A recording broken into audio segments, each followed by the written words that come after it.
another kitten, and oftentimes there is, and it were a little girl kitten, I would call her Jess. Why not? Darling, I have a quick question. What is your name, Martha? Oh, of course it is, because we've already met. And I knew that. Kai, I have a quick question for you, and I'll be honest with you. This is a personal question.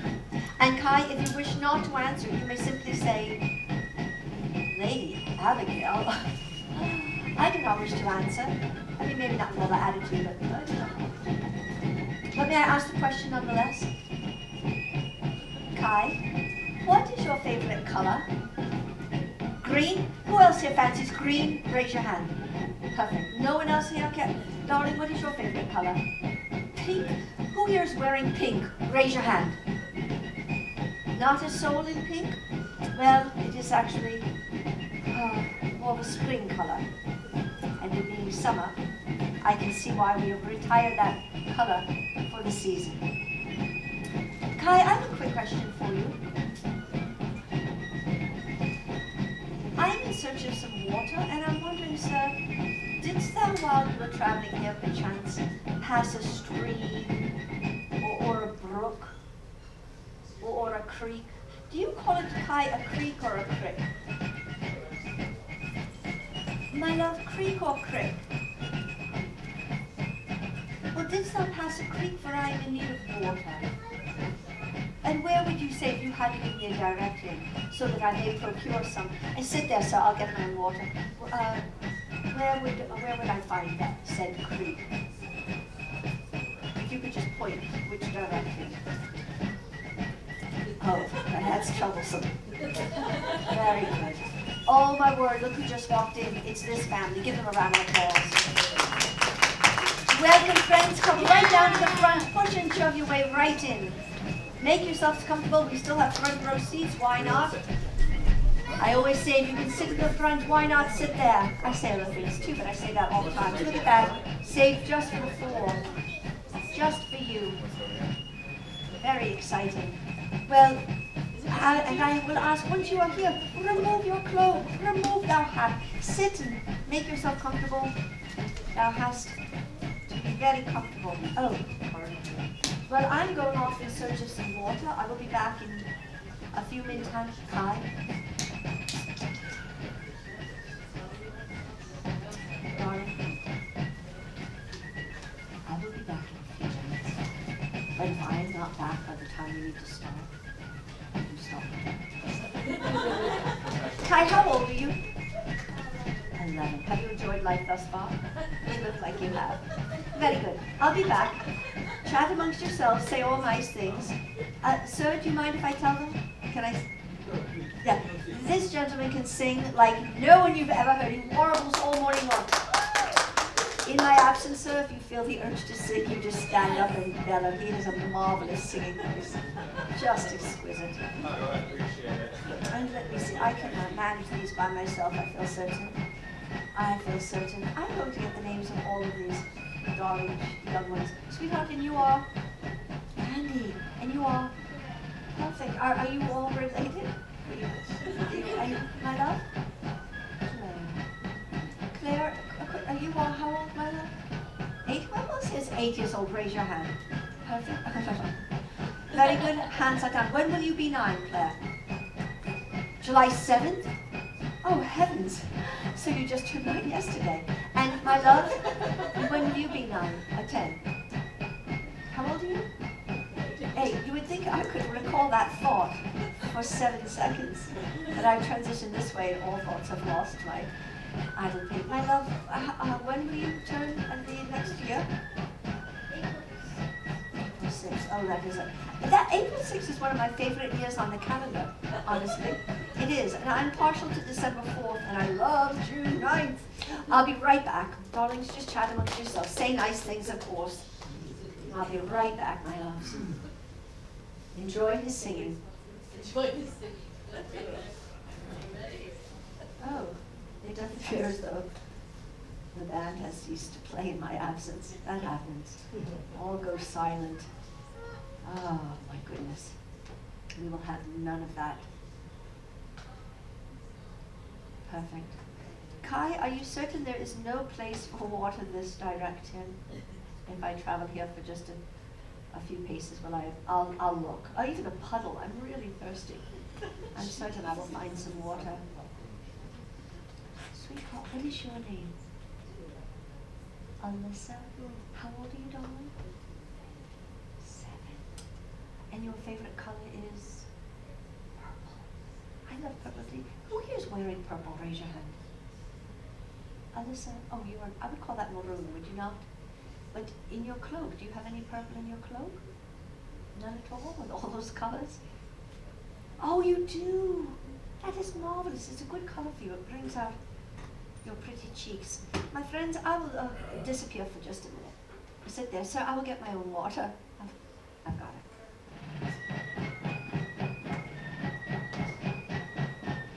it. Sing something lively, sir. Warm yourself up, though. Warm up those vocal cords.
Oh, did I miss the song?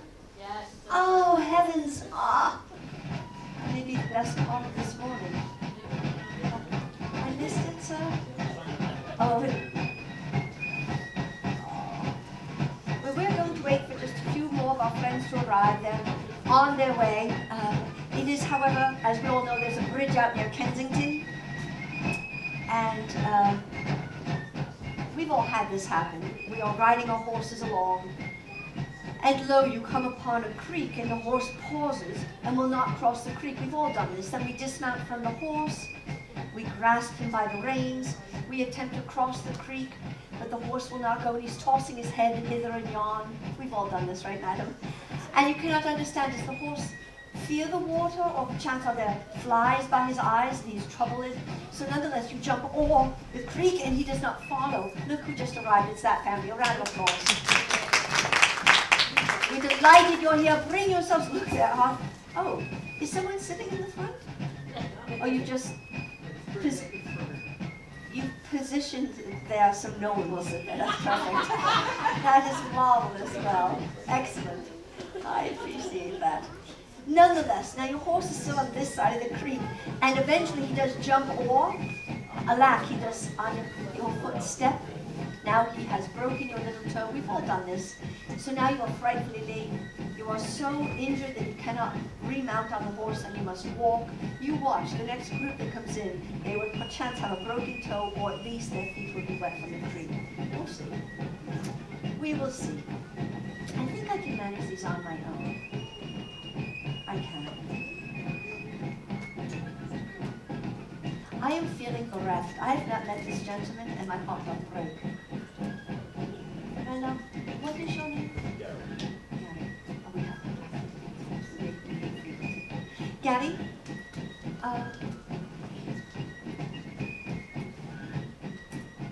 I feel badly. We have a secret. Do you mind if I share? No, it's okay. Gary is a poet. And if you were to hear his rhyming couplets, you would be quite delighted. Gary, while we wait, if you feel the urge to stand up and it's... I've done a poem. Oh, is it suitable? Oh, yes, yeah. It's one of my favorite poems. Yeah, it's about my pet. It's called, about a goldfish. It's called Oh Wet Pet. Yeah, that's it. Oh, that was lovely. That was sensational, Gary. That really was. Well, as I said, we're going to wait just a few more minutes for those who are having difficulty crossing the bridge. Master Gary, did you have trouble with the bridge out in Kensington? Did you have to go all the way upstream, or did you just ford? You did go upstream. Did you cross on the log, or did you just walk right through the stream itself? You did. Are your boots wet, Don? A little bit. They are. Oh, you poor thing. Well, get them by a fire, if you will. I'll be right back. Chit-chat amongst yourselves. Say nice things, of course. And if you wish to look, can you how pretty Haley girl? Can you see well enough back there? There are 3 seats in the front. Do not be deterred by the cloak. I think the cloak is being removed. I shall be right back.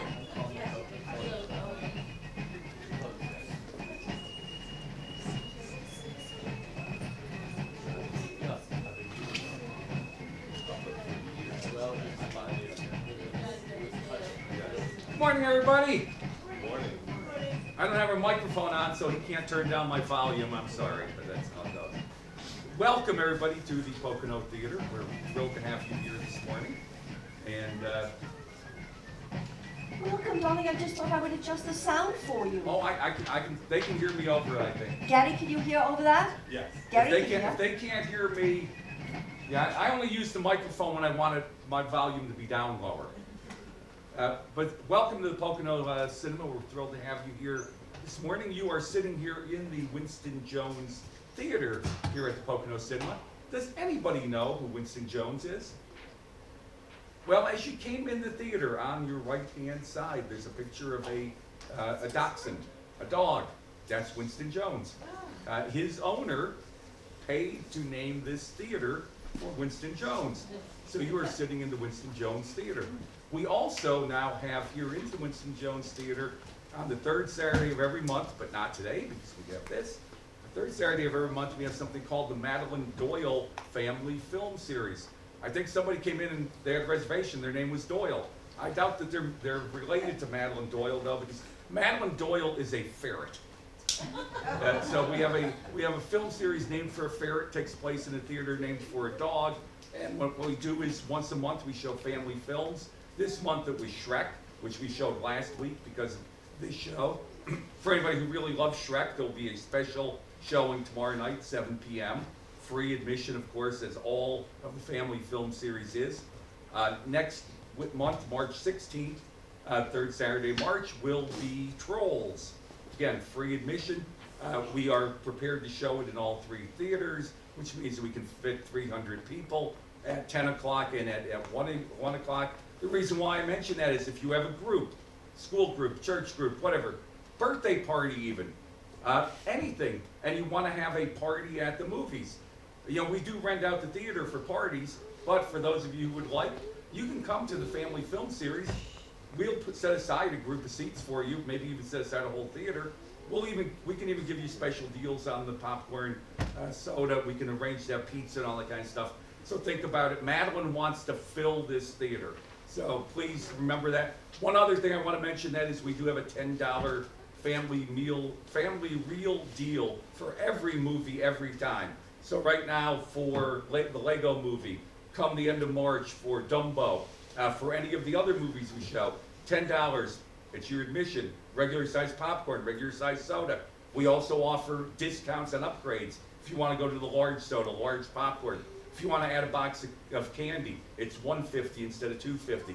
The idea is to try to make it known, determinable, and affordable for families especially. Because then you know when you come here, it's $10 a person. If you're all going to get popcorn, if every kid insists on having their own popcorn. So we'd love to see you come back for our regular movies here, but most of all, I'd love to see you come back for the Madeline Doyle film series. Pick one of these up on the way out. Also remember, we do collect for cats and dogs for Awesome. You might have seen it when you came in as part of the family film series, which you have to do when you have a series named for a ferret in a theater named for a dog. I also have to give thanks to the Pennsylvania Council on the Arts. They provided funding for this performance. This performance is provided in a relaxed atmosphere, which means we don't do the total subdued lighting, so that people that have some sensory issues can come and enjoy this. We're also going to be offering that, by the way, for the Madeline Doyle film series. So we're thrilled to have you here. We're thrilled to have you at the theater. We're thrilled to have this sponsored event. I'm going to turn it over to Steve Burton, who's going to introduce your show.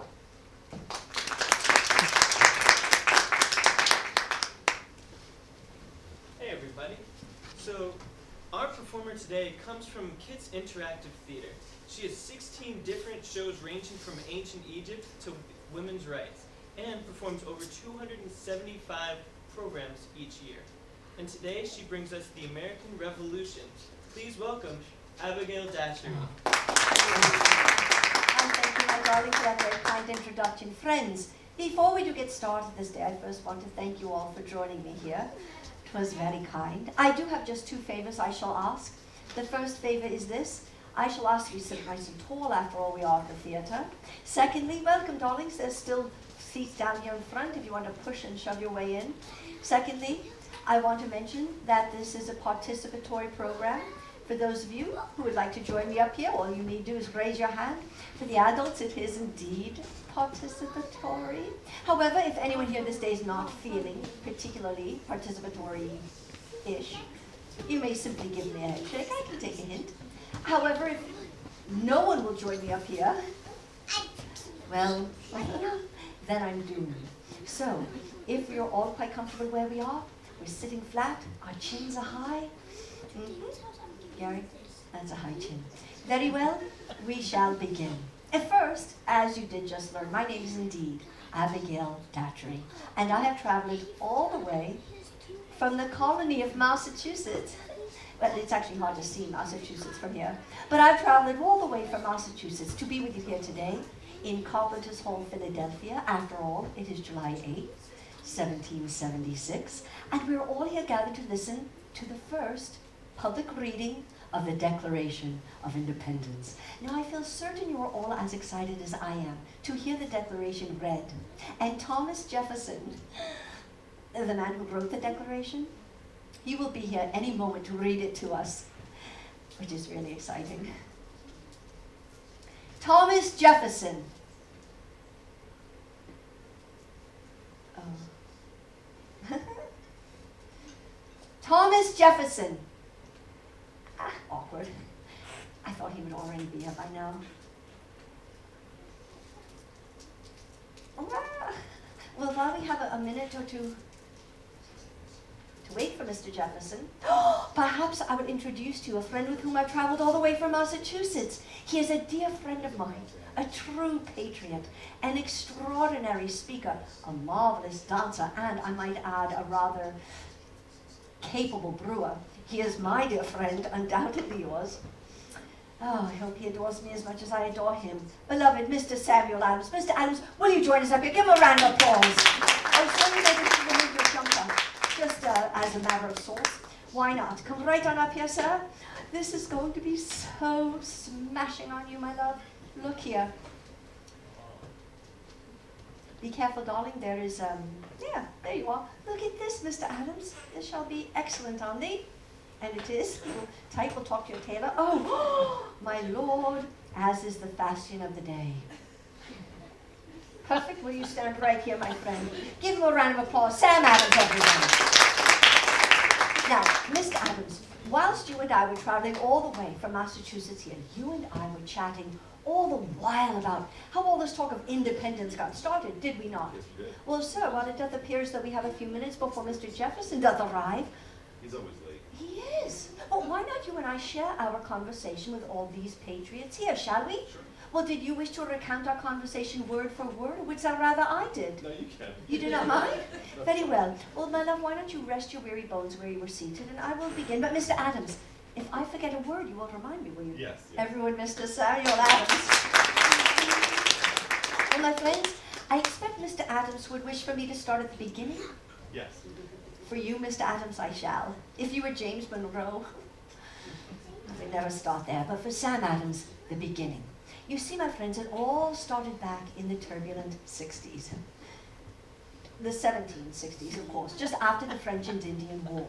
Now, we all know that war was fought betwixt the French and the Native Americans, and the British and the colonists. And who here can tell me, by raising their hand, of course, who won that war? Was it the French and the Indians, or the British and the colonists? Anyone at all? Anyone? Sam Adams, you have a 50-50 chance of getting it right. The British and the colonists. How very marvelous. The British and the colonists. And when the war was over, we, here in the colonies, gained all the land from Quebec right down to the Mississippi. Well, when the war was over, our king, King George III, wanted us to pay for the war. After all, it is very costly waging war. And since we were the ones who gained all the land from Quebec to the Mississippi, he wanted us to pay for it. So back in 1764, he began a series of taxes. First in 64, there was the sugar tax. That was then followed in 65 by the stamp tax. That was then followed by the Townshend Act.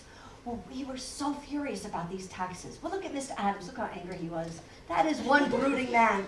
But, sir, you were not the only one who was angered, were you? No. Heavens, no. There was another fellow. Where is he? Let me see if I can find him. Let me see. Someone with their hand in the air, of course. Someone. There he is. James Otis, will you stand for me right where you are, my love? Actually, no. We need you to come right down here. You're far too handsome to put in the back. Come right here. James Otis, everyone. And James Otis was so angered about these taxes that he cried out, and you know how loud James Otis can cry. He said, "No taxation without representation." Well, listen to how loud he says it. No taxation without representation. Give him a round of applause. Good job, James. Take a bow. You may go right back to your spot. Be careful here, my love. Going down those steps. Very good. Oh, James, did you wish to explain to us all what you meant, or shall I do it? Oh, thank you, darling. You correct me if I'm wrong. All James Otis meant by no taxation without representation is this. He felt, and I had to agree with him, that if our family members who are still living in England, why, they're British subjects, of course, and when the laws are being made to govern them, someone is speaking for them, someone represents them and their views, well then why is it if we here in the colonies, we are British subjects, why is it when the laws are being made to govern us, no one is speaking for us, no one represents us? For I assure you, if we were given a choice between taxes, aye or nay, Mr. Adams, wouldn't we say nay to taxes? James Otis, aye or nay? James, surveying all he sees. Nay, correct? Excellent. Well, my friends, the men in Boston were so furious about these taxes that they began forming secret...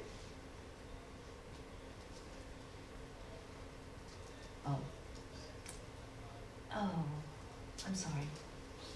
I just need a quick word with Mr. Adams. It's just one. Here. You think?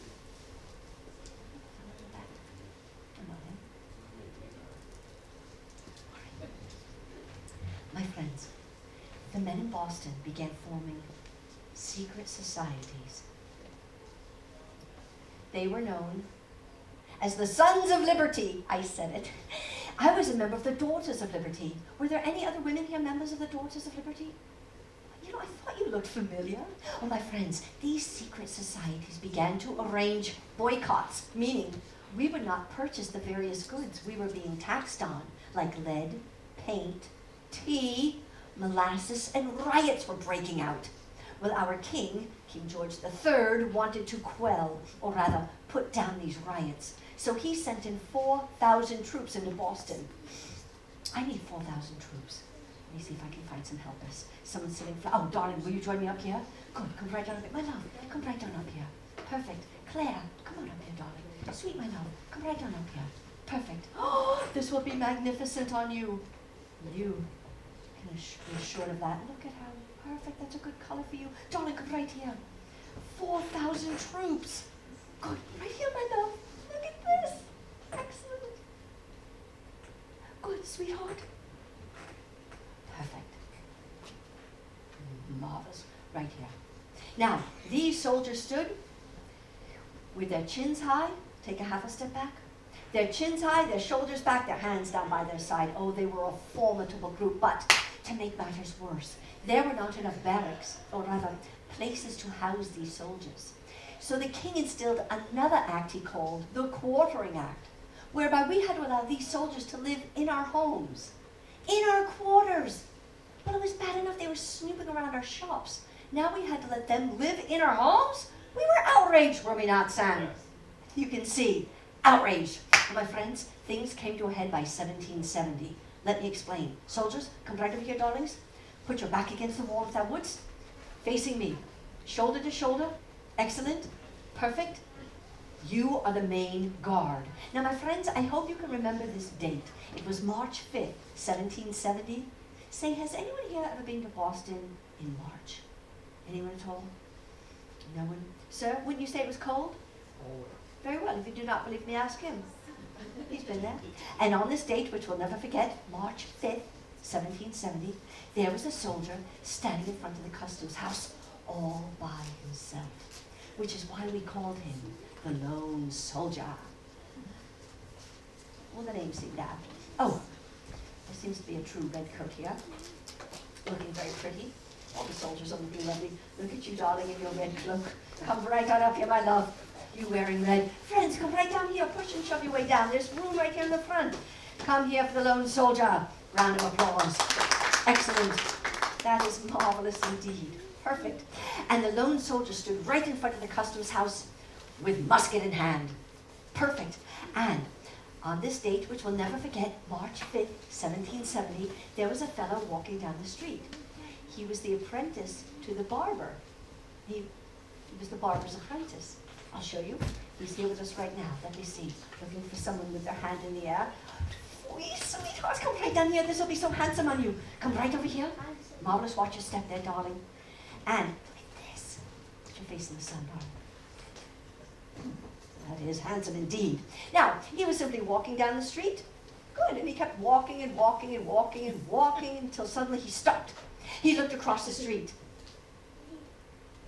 And there he saw Captain Goldfinch, a captain in the Red Coat Army, and he seemed to recognize the fellow as someone who had been in his master's shop and owed his master some money. So the boy cried out, he said, "Hey you!" Watch. "Hey you!" That's right. He said, "You're the man who owes my master. Listen." You're the man who owns my master. Well, the guard was so angry that this boy was being so rude to the captain that the guard said, "Listen, boy." Listen, boy. He said, "If that man owes your master, you'll pay him. Listen." That man owes your master. He'll pay him. But the boy would not stop. He kept jumping up and down and crying, "Hey you! Hey you!" Hey you! Hey you! Well, the guard had had enough. He took the butt of his musket and he knocked the boy right to the ground. Well, actually, the boy slipped on the ice first, and then he got hit in the butt. Nonetheless, he jumped up to his feet, dusted off the slush and snow, carefully walked down the steps of the customs house.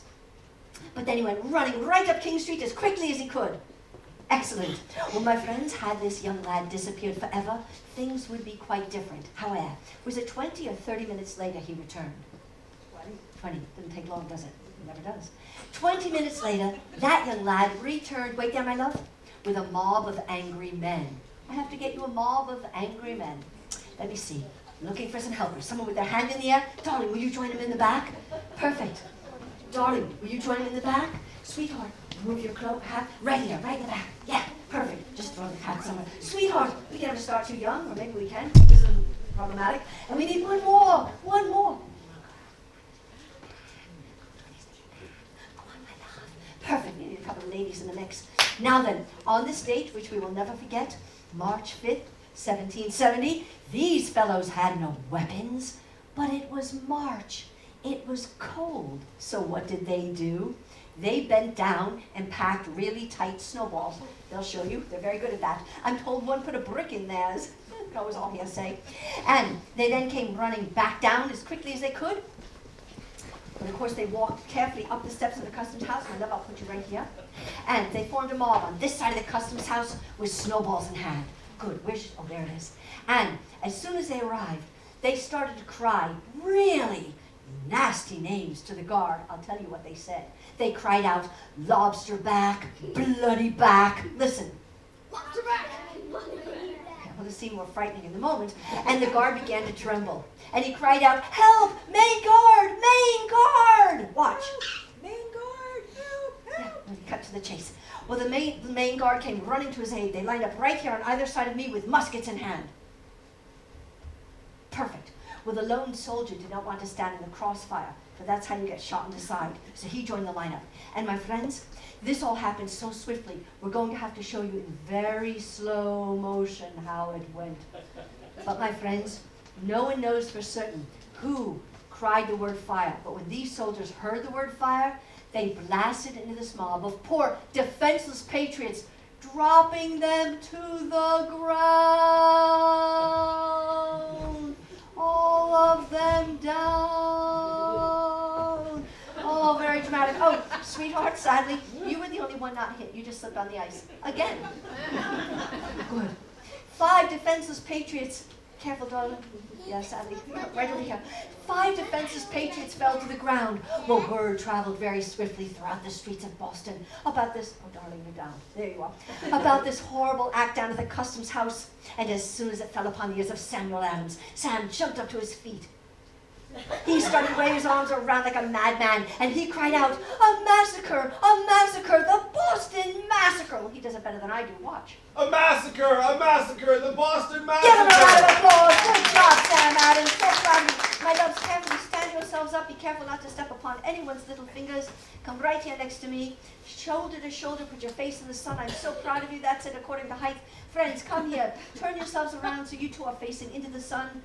Shoulder to shoulder. Bring yourselves much closer. They are marvelous. Can we give the fallen patriots in red coats all? Everybody take a bow. Good job, darling. Thank you, my love. You were excellent. You may right back to your spots. Go. Let me take you by the hand. There you are, darlings. Be very careful. Good job, my sweet egg. You are marvelous. There you are. Oh, very good. So proud of you. Oh, you're the one who lives with me. We need cream, so stop at the dairy on the way home. Thank you, darling. Excellent job, my love. Very proud of you. Well done. Good egg, Claire. Very impressive indeed. Well, friends, oddly enough, after the Boston Massacre, which we will never forget, it was March 5th, 1770. On that exact day, our king, King George III, had removed the taxes he had imposed upon us. Now, mind you, he did not know there had been a massacre here. It would take weeks, months, for word to travel across the ocean. However, he knew we were very restless about these taxes, and on the very day of the Boston Massacre, a little too late, of course, he lifted them. Oh, save for one item. There was still one item he continued to tax us on. Is there anyone here who would like to tell me, by raising their hand, of course, what that one item was? Sweetheart? Tea. Yes, tea! I am so proud of you. Oh, but to make matters worse, our king, King George III, granted a British company called the East India Company. He granted them a legal monopoly, meaning they could sell their tea at a lower price than any other company. And in 1773, the East India Company sent 3 ships full of tea over to Boston Harbor. I need 3 ships. This is actually not a very glamorous part, but I do need help. I need help. My love, will you join me back here? Bless your heart. Sweetheart, will you join me here? Yeah, come right over here. My love, stand right here. Yep, come right here. The 3 of you. Oh, all the girls. Where do the girl ships are next? Here we go. Oh. Take the top 2 rungs, place them high above your head, my love, as high as you can, but still be comfortable. Oh, okay. Here you are, my love. Here you are, sweetheart. Good. High up over your head, as high as you can, but still be comfortable. These 3 ships were the Beaver, the Dartmouth, and the Eleanor, and they were so full of tea. But to make matters worse, you are never going to believe who's going to profit, make money, from the sale of that tea once it came over to Boston. Does anyone know? Actually, I will tell you. It was our own governor, Governor Hutchinson. His sons were members of the East India Company. Our own governor was going to make money at our expense. We were furious. So when we learned the tea was sailing over to Boston, we sent a messenger out to the governor. Where is Governor Hutchinson? I saw him earlier, and then actually I lost sight of him. And then, know you what? I saw him again. Darling, will you join us up here? Remove your chapeau. Come, right over here. We'll take the side steps. Why? We can. Right here, my love. And we sent a messenger out to the governor's mansion, and we said to him, Governor, we demand that your sons quit the East India Company, and you send that tea back to England. Know you what he did? He threw his head back, and he laughed at us. Watch. Ha ha ha. And he said, nay, I shall not. Listen. Nay, I shall not. And with that, the tea, well done, stay right there, my darling, came sailing into Boston. Come, follow along. That's right. Excellent, darling. Watch your step on the rocks. Be very careful coming up. Good thing it's high tide. One of the boats was docked here, another one here, and the third one here. And as the tide came in, the Dartmouth, just there we are moored, right there. Well, the Sons of Liberty, the Daughters of Liberty, we stood on the docks 24 hours a day just to make certain not one chest of tea was lifted off these ships. However, Mr. Adams would tell you himself, if I would let him get a word in edgewise, that if cargo is not claimed off our ship after 20 days, it is sold at public auction, so our efforts would be for naught. Well, on the 20th day, December 16th, 1773, we sent one final messenger out to the governor's mansion. There was the governor, standing on his veranda, sipping tea, of all things. Yeah, just a teeny little thimbleful. And we said to him for a final time, Governor, we demand your sons quit the East India Company, and you send that tea back to England. Again, he threw his head back and laughed at us. Watch. A little half-hearted chortle. And he said, nay, I shall not. Watch. Nay, I shall not. Give him a round of applause. Good job, I love. You were marvelous. Right back to your spot. Well, as soon as we learned the tea was not going back to England, some Sons of Liberty, some Daughters of Liberty, disguised them. What, not one hand in the air? My heart wants to break. Sweetheart, come, join me in the back. My love, join me in the back. I never see too much of you. Sweetheart, come right here. Put these on, feathers in the front. No one will know it's you. There you are. They disguise themselves as Mohawk Indians, which is really a clever ruse when you consider the Mohawks live in the colony of New York. So, under the cover of darkness, they bent down, picked up their very heavy hatchet, swung them over her shoulder. Go on now, get out. Oh, careful. Are you all right, love? That was right by her eyes. Be careful with that. And shivering, for forget not, it was December, and none of them wore a cloak. So, follow me, shivering, the teeth chattering. They came creeping through the streets of Boston. Oh, you have to be on tiptoe. Yeah, you can't creep flat-footed. So, up the docks they came. One of them stood on this boat, another one here, and the third one here. Very good. They stood on the docks handily so as not to fall into the Atlantic. They then put their faces into the moonlight, and they took their heavy hatchets, and they began cracking away at the chests of tea. Good. You could hear them grunting and groaning. Listen. Well, with the offshore breeze, you had to be in the right position. They were grunting and groaning. Then they would bend over and lift up the chests of tea and hurl them in the harbor. Good. So there was a great deal of cracking and tossing and smashing and hurling. A good deal of pausing and catching a breath. And then cracking and tossing. And after 3 hours, oh my love, will you get that last chest of tea? Throw that one in. Oh yeah, good crack. Oh, let me see your hands. Oh my goodness, sweetheart, you're getting frostbite. Get yourself to a fire, quickly, go, go. Oh wait, my love, your hatchet. You never want to leave a good hatchet behind. So quietly shivering, back through the streets of Boston they went. Don't forget your hatchets. Careful, just shivering, teeth chattering. Good. Well, word traveled very swiftly throughout the streets of Boston about our little act down here at the docks. And as soon as it fell upon the ears of James Otis, James jumped up to his feet. Once he had observed some family husbandry, he stood up on his feet after someone gave him an elbow and said, James Otis, stand up.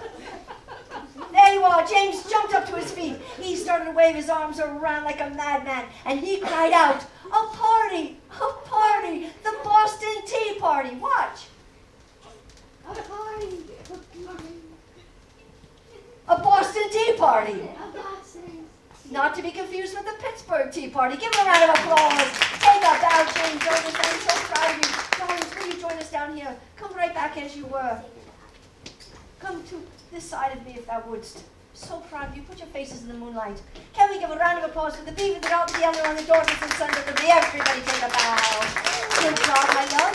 You may carefully go right back to your spot. It's not easy being a good boat. You played your part flawlessly. Look at you. So pretty. Right back to your spots, my love. Friends, you may remove your disguises and hand them back to me. Oh, heavens. Very good. Thank you, darling. Right back. Oh. It was you. What a clever disguise. Oh, I never would have known. Good job, my darling. Do you need a blanket? Are you warm enough? All right, well, next time wear a heavy cloak. Well, friends, After the Boston Tea Party, word traveled across the ocean and fell upon the ears of our king, King George III. And when he learned we threw his tea into the harbor, think you he was pleased? Our king was so cross. When King George learned we threw his tea into the harbor, he wanted us to pay for it. Mr. Adams, will we ever pay for that tea? No way. Never! James Otis, will we ever pay for the tea? No. Never! When King George learned we threw his tea into the harbor, he rose up from his throne. He raised one fist in the air and he cried out, and you know how dramatic King George can be. He said, "The die is now cast." Listen. The die is now cast. Good. Wait, there's one more. He said, either they must submit or triumph. Listen. Either they must submit or triumph. Give him a round of applause. Good job, my lord, you may be seated. Oh, my liege, do you wish to explain to us all what you meant, or may I speak? Oh, please, please. Oh, heavens. I am speaking for the king. Well, all King George meant was either we must submit, or rather listen, obey the British, the redcoats, or we must triumph over them, overpower them. Well, this is true. We were storing weapons in a little village northwest of Boston. Sam, would you say Concord was what, 25 or 30 miles northwest of Boston? 25. You cut through the bog? 25 miles northwest of Boston, there's a little village known as Concord. We were storing weapons there, cannons, shells, muskets, just in case we wanted to fight the British. Now, you'll remember they were living in our homes, so they were spying on us, and they found out about Concord. We were spying back. They started it, and we learned that they planned to march out from Boston, head out to Concord, and steal our weapons so we couldn't fight them if we wanted to. We did not know when they would go, which route they would take. We kept our ears open. Well, friends, things grew so tense in Boston that by the spring of 1775, I decided to have a little party in my townhouse. I remember the date as though it were yesterday. Well, I know it was just last year, but the point is, it was April 18th. I remember it being April because the tulips were in bloom. I have a marvelous garden. Oh, and I invited some key dignitaries to my home. Perhaps you know the first one I invited. He actually fought in the French and Indian War. His reputation was a little dubious. But given another opportunity, I feel certain he will excel. I'm speaking, of course, of Mr. George Washington. George, will you join us up here? George Washington, everyone. Give him a round of applause. Come right down up here. How is Martha? Good? She's always good. She's lovely. Oh, come on, right in, and the servants will give you scones. But you were not the only one I invited to the gala, were you? Heavens, no. I invited a fellow who lives, frankly, not that far from me in Boston. Everyone adores him. Everyone always will. His name is John Hancock. John, will you join us down here, darling? You may wish to remove that, said my friend. Come right down here, John. Look at this. That is marvelous. Go right down there. John Hancock, everyone. Spectacular. Oh, then I invited a fellow. He lives actually all the way in Philadelphia. We were not even certain he would receive his invitation, but he did, and he came. We were thrilled. Benjamin Franklin. Sir, will you join us? Ben Franklin, everyone. A round of applause from Mr. Franklin. Now, my dear Master George, I'm going to put you right here. That is marvelous with your face in the sun. And John Hancock, I'm going to have you stand right exactly where Benjamin Franklin is. Ben, I'm going to put you right here. And my darling, I'm going to place you right there. Look at this. This is going to be magnificent on you. And it is. Perfect little balance out there. Oh, and darling, I'm going to have you stand right here. Come on. Excellent. Now then, oh, wait a moment. Sir, it was not just men I invited to the gala. There were ladies, were there not? Oh, yeah. Shall I bring them forward? Please do. Oh, heavens. Mr. Franklin, I shall. Well, the first woman I invited is actually the wife of John Adams, Sam's cousin John. I did not invite John. He can be a bit of a stick in the mud at a gala. But I did invite his lovely wife, Abigail. Abigail, will you join us up here? Give her a round of applause. So pretty. Oh, come right in. Look here. Put your face in the sun, my love. Is your husband cross that I did not invite him? A little? A little. I'll send you home with scrummins. That should please him. Darling, I'm going to bring you right over here. You're going to stand on this side of John Hancock. John, it is Abigail Adams. A slight bow is in order. Exactly. Then I invited that woman. You introduced us, did you not? She's very exotic. I'm French, she is, and I never get her name right. I should not even attempt the language. My French is appalling. Nonetheless, let me see if I can. Dupois? Oui, oui. Madame Dupois? Oui, oui.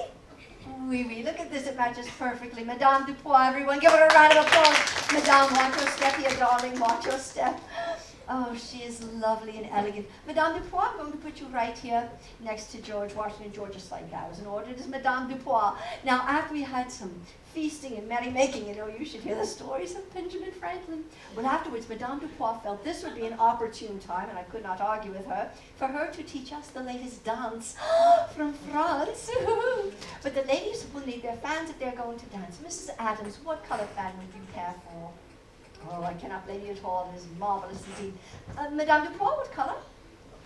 Oh, heavens, I have the blue. It matches almost perfectly if you bend your thoughts. Now then, Madame Dupois, do you wish to review the steps, or shall I do it? Oh, she is delightful. Whatever did you find her? Oh, very well. Very good. Well, I shall begin. You just correct me if I am. Now, Master, Franklin and I are going to take a little step ahead of you so that you are slightly behind me and can see, but do the best you can. Now, the ladies are going to start the dance, not the men, just the ladies. And ladies, just watch me. Do not follow yet, just watch. The ladies will start with a little curtsy, meaning we'll face our partners. We'll just simply put one foot behind the other, simply bend our knees down and curtsy, and then the men are going to bow down. Watch Mr. Franklin. He'll place one hand on his belly, other hand on his back, and he'll bend over. That's excellent. And then watch Mr. Franklin and myself, both hands in the air, my lord, and we simply circle one time in place. Excellent. And that doth repeat, does it not? Oui? Oh, her French is great, and so is her English. Now then, the ladies are going to simply curtsy, the men will bow, and then all of us will circle in place. The next step is simple. Oh, heavens, you cannot stop. Then the next step is simple. Just the ladies, not the men, just the girls. Watch me, ladies, watch. We are going to scurry one time around the men. So the men will take a half a step back, which is Mr. Franklin will, so that I am not toppling into my garden. So the ladies scurry one time around the men. We scurry, scurry, scurry, scurry, scurry, scurry. Then we stop and curtsy down. And then the men, not the girls, just the men will strut around the ladies, swinging their arms. My lord, will you demonstrate a strut? That is it. Very strong indeed. And they finish with a slight bow. Excellent. The last step is simple. Watch. The ladies will put their backs to the parlor. We place right hand to right hand with our partner. The other hand is behind your back, my lord, and watch. We walk in a circle with our partners. And then we shall the other way go. Left hand to left hand. Oh, and then the other way. And that is the entirety of the dance. Now, friends, we will do this 2 times through. 2 times? Oui. Duh. Oh, my French is dreadful. We'll do it 2 times through. These dancers are going to do the very best they can. If you do get confused as to which step doth come next, which is possible, just follow Madame Dupois. It is her dance after all. I'm teasing, of course, my love. Simply follow us. Do the very best you can. This is so exciting I can barely speak. Chins are high, and the ladies will start with a curtsy. Ladies curtsy, the men bow, and we all circle in place. Ladies curtsy, the men bow, and we all circle. Good. Just the ladies skirty. And we curtsy down. Well done, Mrs. Adams. And the men strut, swing those arms. Ooh, an inverted strut. Virginia. And bow. Right hand to right hand. Other hand behind your back, John. George. Oh, he's strutting 2 hands and making correct. And left hand to left hand. Perfect. Back to position. Chins are high. Face your partner. Let us repeat, shall we? Ladies. Then bow. And we all circle. Well done, Mr. Franklin. Ladies curtsy. And the men bow. And we circle. Well done, Mr. Washington. Just the ladies skirting. Good. And we curtsy down. That's all right, Mr. Hancock. The men strut. Not keep a good man from strutting. There we are. And now, right hand to right hand. This long left hand to left hand. Circle twice. It's madcap. And one more time. And bow or curtsy down. Give them a round of applause. That was magnificent. Oh, I'm so proud of you. Well done, my dear friends. Well, after the dance was over, on this night, April 18th, 1775, and by the by, I failed to recall what a marvelous dancer thou art, suddenly, a young man burst forth into my parlor, and he began crying out, "The British are coming! The British are coming!" And both the ladies screamed. Ah! They were a little upset, and they quickly surrendered their hats and fans to me. Mrs. Adams, I'm so proud of you. Madame Dupois cannot thank thee enough. And the two ladies carefully went scurrying back to their townhouses, back through the streets of Boston, to thunderous applause. Give them both a round. Well done. Whereupon, it turns out that George Washington thought this would be an opportune time for him to raise a small army back in Virginia. So he went galloping off. A round of applause for George. Excellent, my lord. Excellent indeed. And it turns out that both Benjamin Franklin and John Hancock left my party and headed down to Philadelphia. May I tell them why? They were heading down to attend the Second Continental Congress. However, they took separate routes. John Hancock kept his hat and traveled with Sam Adams. My love, I'm going to ask you to sit as close to Sam Adams as you can. And Ben Franklin traveled separately without his hat and apparently his hair, and back to his place he went, and they both went off to thunderous accolades. Give them a round. Well done, my friends. So, darlings, on this night, April 18, 1775, we learned that the British were marching out from Boston, heading out to Concord to steal our weapons. Now, lucky for us, there were men, farmers, really, all along the route who were willing to fight at a minute's notice. The Minutemen. Wait a moment. Oh, my word. I just thought of something. We needed to find someone to gallop out from Boston, head out to Concord, and warn these men that the British are coming. I mean, they need at least, they need a minute. You know, there was only one man for the task. Actually, two if you count the second, which I just did. The first one is a silversmith. I have some of his earlier work. I'm not that fond of his later work. Doesn't matter. He has a loud voice. He has a fast horse. Is there anyone here who's not had a turn yet, who wishes for a turn? Who's not had a turn? Who wishes for a turn? Oh, very well. Then, does anyone wish for a turn right now? Perfect! Marvelous. Well, let me see. Darling, will you join me up here? Quick as you can. His name is Paul Revere. Paul, this will be so good on you. And it is. But Paul, you did not go alone, did you? Heavens no. He went with a fellow who I must tell you, right now, is looking very, very pretty. Let me see if I can find him. Billy Dawes, come right up here, darling. Look at this. I knew it. I thought that was you when you came in. Right here, darling. Look at this. This will be so good on you, Billy. Very pretty. That's magnificent. Now, both of these men quickly mounted the horses. Good. And when they were given the signal, they did gallop. Listen carefully. This is not going to be easy at all. You two are going to gallop. Watch me. All the way. Oh, my word. Watch out in Framingham. There are frames. Do not trip into that. Then you're going to keep galloping all the way. This is not easy. All the way to Concord. Then you try to climb up here. Oh, very good. Try not to let your horses trip on anything. Do you promise me? Do you know where you're going? All the way to Concord. Wait a moment. Oh, my word, I just thought of something. Do you know who left Boston a few hours ago? Sam Adams and John Hancock. They probably only got about as far as Lexington, and that's on the way to Concord. Do you know what will happen to these men if the British find them? They will hang them both for treason. So I tell you what, gallop apace, stop in Lexington, find John Hancock and find Sam Adams and tell them to hide. Say something like this, hide, men, hide! Let me hear you say that. Hide, man, hide! Yeah, that ought to work. Now, make certain they hide, stay right there in Lexington, and I will actually tell you what will happen after that. Very good? Now promise me, when you are galloping down Bunker Hill, you will walk your horse, but you will gallop all the rest of the way. Promise me when you come back past any hay bales or whatnot in your way, you will not trip on any roots. Promise me? Very good. Fast horses, wait. We have to wait for the clock to strike 12. Now, my friends, while these two are galloping forth, they are going to be crying out, the British are coming, the British are coming, the regulars. The regular army, the British. Just say the British are coming, the British are coming, loud as you can. The rest of us are going to cheer them on, saying, hurry, make haste, have at, yeah. Or just cheer. My friends, just after midnight, Paul Revere's ride with Billy Dawes looks something very, very similar to this. My friends, I want you to cheer as loud as you can. We have to wait for the clock to get up on the 12. We've got to be just, fast horses. Are you ready, darlings? Oh, go! It's midnight! Go, let's go! Let's have some cheering! There you go! I'm ready there! Over to that!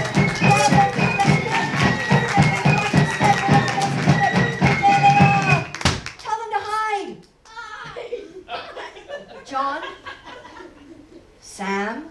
I can see all of you. Hide! Hide! I'm looking at all of you. Hide! Oh, heavens.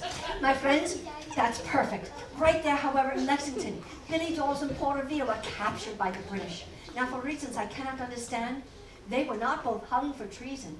They could have been, but they were released a few hours later. Now, lucky for us, there was a fellow, Dr. Samuel Prescott. He had joined the galloping mid-route. He did make it to Concord to warn those men that the British were coming. However, on the very next day, in a farmer's field in Lexington, on April 19, 1775, the British Army lined up with their muskets across the field from the Patriots with their muskets, and my friends, a shot rang out. Oh, 'twas said that shot was heard round the world, for our battle for independence on that day had begun. Gentlemen, you're joining me up here. Sam is safe. John, Billy, Paul, join me up here. Right over the door. You do it fast, horse. John, Sam. Now, sweetheart, stand right beside, facing the sun. Now, these men did make it to the Second Continental Congress. That was in May of 1775. Here it is now, July 1776, just 4 days after we declare our independence. But, Mr. Adams, you know as well as I do, this does not mean we have our independence just because we say it, right? No, the work is yet to be done. Well said. There'll be a fight. There'll be a war. There'll be a revolution. And, John, you know as well as I do, it is very unlikely we will win a war against Britain, right? They're the most powerful nation on earth. However, if we win this war, let us hope that we create a nation where hundreds of years from now, but like our Declaration says, where all men and women are created equal. If so, it will be because of the courage of men like Samuel Adams, John Hancock, John Adams, George Washington, Patrick Henry, Alexander Hamilton, Billy Dawes, Paul Revere, George Washington, Thomas Jefferson, these extraordinary, forward-thinking men, and of course, the women who supported them.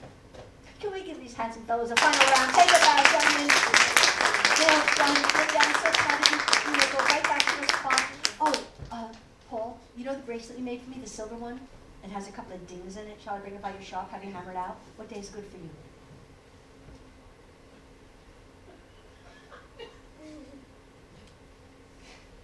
You have that little work? I thought you were doing a lot of lithographs. All right, I'll be there Friday. No, Thursday. I have too much to do Friday. Give him another round. Paul Revere. Thank you, John. I'm so proud of you. That's all right. Off we go. Another round of applause. Did I get any more conversation, Sam? Was that really word for word? You know what they didn't need to hear about? Remember while we were traveling through the colony of Connecticut and we were dribbling the blueberry pie on ourselves? No one ever needs to know that. That was a mess. I didn't give him a round. Thank you. I could not have gone through this without you. Well done, my dear. Well, my friends, I just want to thank you all. Oh, my word. I did just realize Mr. Jefferson did there arrive. Mayhaps his carriage or turned. Or was. Well, my darlings, I expect you'll just have to break into smaller groups and read the Declaration for yourselves. It is a marvelous read, and when you are finished, I beg you, read Thomas Paine's Common Sense. That is a real page turner. Well, on behalf of Mr. Adams, may I speak for you? We just want to thank you all for being some of the finest patriots we've ever had the pleasure of sharing this, our time. I want to thank all of the adults and all of the young ones for your wonderful participation. Without you, James Otis, there is no show. So I'm so grateful of everybody's willingness to play and your very kind support. Thank you, of course, for supporting the Pocono Cinema and Cultural Center. We will be having another experience as this, with Cinderella's Fairy Godmother, on the Saturday of Mother's Day weekend, if any of you want to return or share it with your friends. If any of you would be kind enough to like my Book of Faces when you get home, if you are on a Book of Faces and you would like to like my page of Kids Interactive Theater and post what you would like, that would be delightful. And then you can also follow me so you know when my upcoming programs are. Our delightful videographer, Tyler, is going to ask if any of you would be kind enough to say a few words on your way out, and he'll be back there. If you enjoyed the show or what you liked about it, that would be great. I cannot thank you enough for supporting the theater and coming out to see my shows. Oh my goodness, I hope we win this war. Thank you all my good friends, and God bless. Thank you.